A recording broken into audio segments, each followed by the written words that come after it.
তো বন্ধুরা, ডব্লিউবিএসিডিসিএল অর্থাৎ ইলেকট্রিকের বড় কিন্তু পরিবর্তন আসতে চলেছে।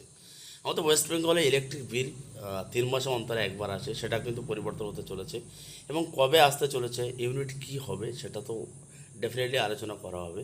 তো সরকারি তরফ থেকে কিন্তু ঘোষণা করা হয়েছে ডব্লিউবিএসিডিসিএল ভবনে গিয়ে মুখ্যমন্ত্রী এলান করেছে কিছু কিছু নতুন নতুন নিয়মে কিন্তু লাগু করা হয়েছে। সেই নতুন নতুন নিয়মটা কি সেটা আমরা আগে ভিডিওতে জেনে নেব। তার আগে কয়েকটা জিনিসও এখানে বলার আছে। যারা কমার্শিয়াল মিটার ইউজ করে এবং ডোমেস্টিক মিটার ইউজ করো তাদের জন্য কিছু কিছু নতুন গাইডলাইন কিন্তু জারি করা হয়েছে।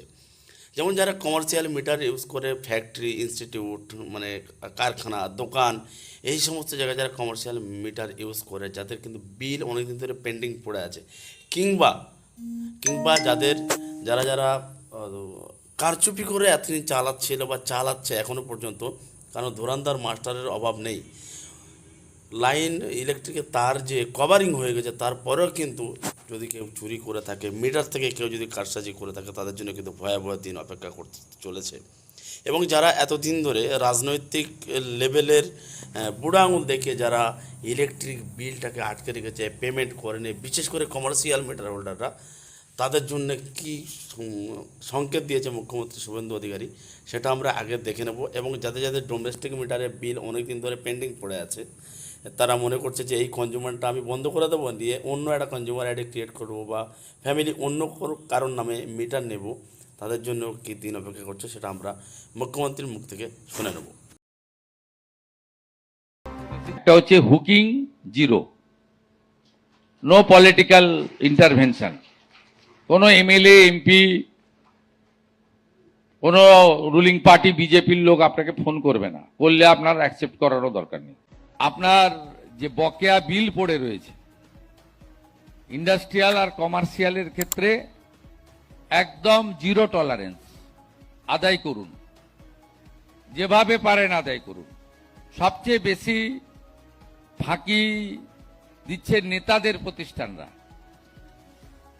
আমি দায়িত্ব নেওয়ার পরে 2 জায়গায় লাইন কেটেছেন, তারপরে কিছু টাকা আদায় হয়েছে। পূর্ব মেদিনীপুরের একটি কাজু নাট ফ্যাক্টরি, আর মালদাতে একজনের প্রাইভেট এডুকেশনাল ইনস্টিটিউশন। তিনি এমএলএ, বড় নেতা, জেলার সভাপতি ছিলেন।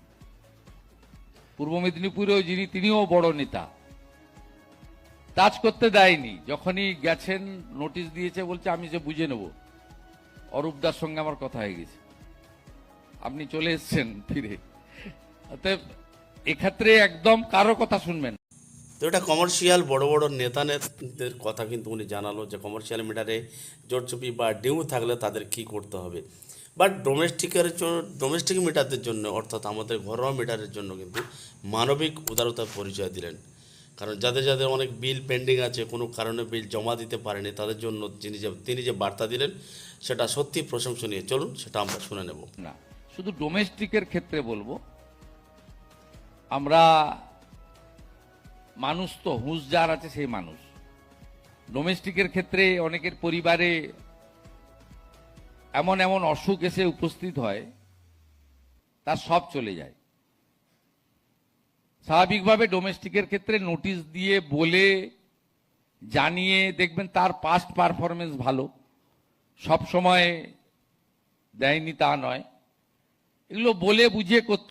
তো এবারে দেশবাসীর, পশ্চিমবঙ্গবাসীর কিন্তু অনেক দিনের মনস্কামনা যেটা ছিল যে আমাদের 3 মাসের বিল নয়, প্রত্যেক মাসে সিএসসির মতো বিল দেওয়া হোক। কারণ 3 মাসের বিল যেটা দেয় সেখানে কিন্তু ইউনিটের অনেক ঘোরফের থাকে, ইউনিটটা অনেক বোঝাই যায় না। প্রথম মাসে এত ইউনিট, দ্বিতীয় মাস থেকে ইউনিটটা কীভাবে কাউন্ট হয় সেটা কিন্তু জনসাধারণ পাবলিক বুঝতে পারে না। তো এর জন্য যেটা সবথেকে ভালো, বেটার হয় যদি প্রত্যেক মাসের বিল প্রত্যেক মাসে হয়, সেটা খুব ভালো হয়। তো সেটা কিন্তু কার্যকরী হতে চলেছে। কবে হতে চলেছে চলুন আমরা এবার সেটা শুনে নেব। আগামী জানুয়ারি মাস থেকে 3 মাসের পরিবর্তে মাসিক বিল গ্রাহকরা পাবেন। এই প্রতিবেদনের টোটাল সিদ্ধান্তটা কিন্তু আমার খুব পছন্দ হয়েছে। যা যা সিদ্ধান্ত নিয়েছে টোটালটা কিন্তু আমার পছন্দ হয়েছে। আপনাদের কেমন হয়েছে প্লিজ কমেন্ট করে জানাবেন, এবং ভিডিওটা যদি ভালো লেগে থাকে প্লিজ একটা লাইক করে দেবেন, জনগণের সাথে ভিডিওটা শেয়ার করে দেবেন, এবং চ্যানেলটা যদি নতুন হয়ে থাকে তো প্লিজ চ্যানেলটা সাবস্ক্রাইব করে পাশে থাকে বেল আইকনটি অন করে রাখবেন। এছাড়া যদি ভিডিওটা ফেসবুক পেজ থেকে দেখেন তো ফেসবুক পেজটা প্লিজ ফলো করতে ভুলবেন না। দেখা হচ্ছে পরের ভিডিওতে। ভালো থাকবেন, সুস্থ থাকবেন, ধন্যবাদ, জয় হিন্দ।